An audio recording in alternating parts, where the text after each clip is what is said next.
Hi, I'm Diane K. Salerni. I am the author of several books for kids and for teens, including the Eighth Day series and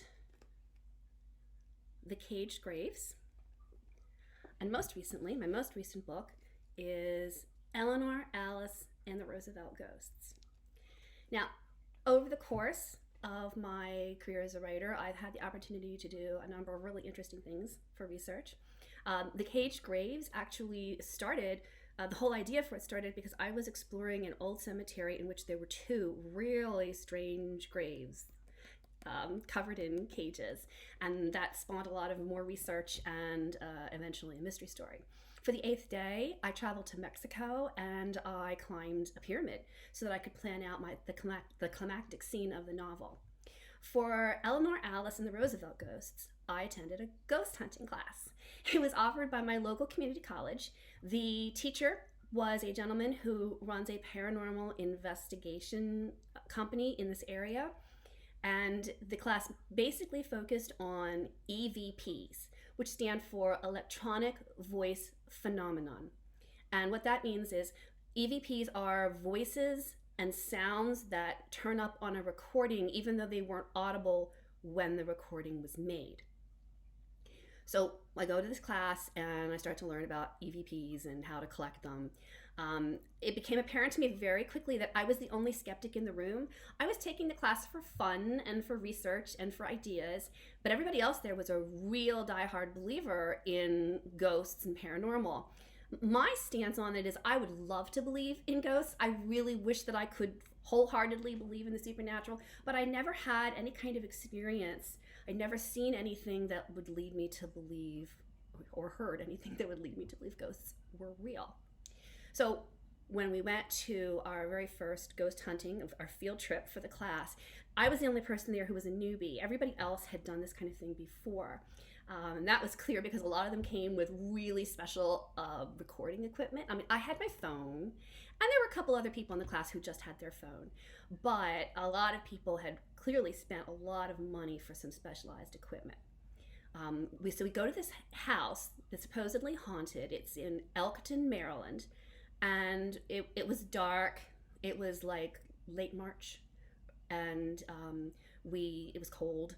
We stood in the parlor, the front parlor of the house, and everybody put their recording devices in the center of the floor all together in one spot.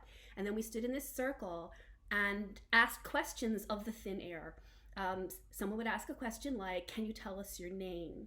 And then we would wait in silence a few seconds for there to be an answer. And then somebody else would ask a different question.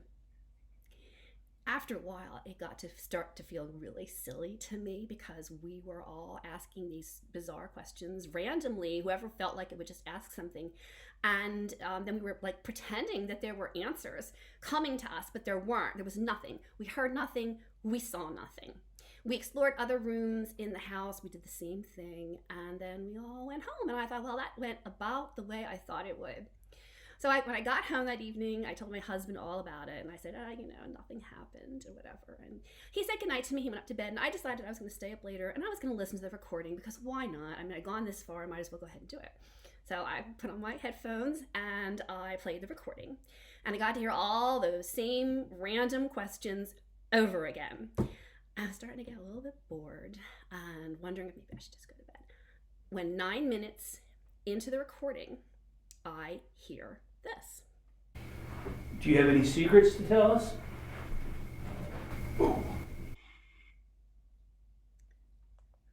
So, did you catch that? The instructor of the class asked, "Do you have any secrets to tell?" And something says, "Boo." I sat up straight in my chair. The hair on the back of my neck stood on. I had goosebumps. I just couldn't believe what I had just heard. I almost ran upstairs to wake up my husband. I listened to it over and over again. I could not believe it. I knew that nobody in that room had said boo in the middle of our session. And then I thought, well, maybe someone did? Is that possible that I just didn't hear it, that someone would say that as a joke and then I would miss it?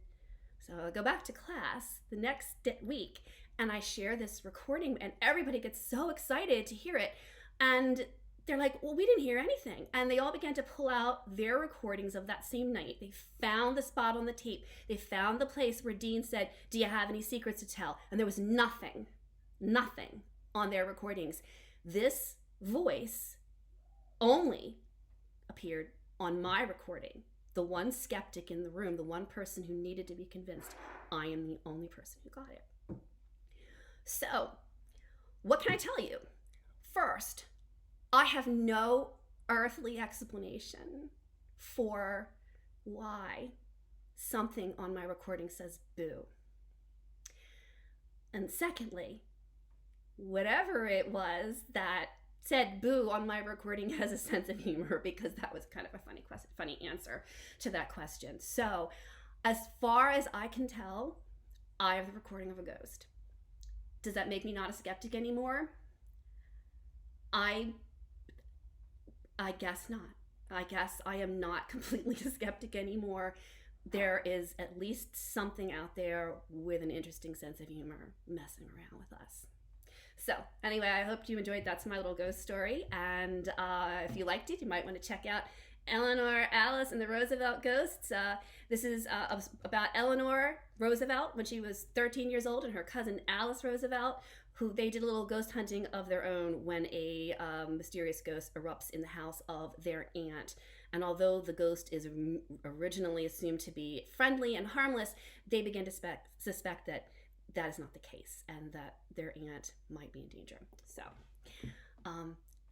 happy Halloween, and I will see you around.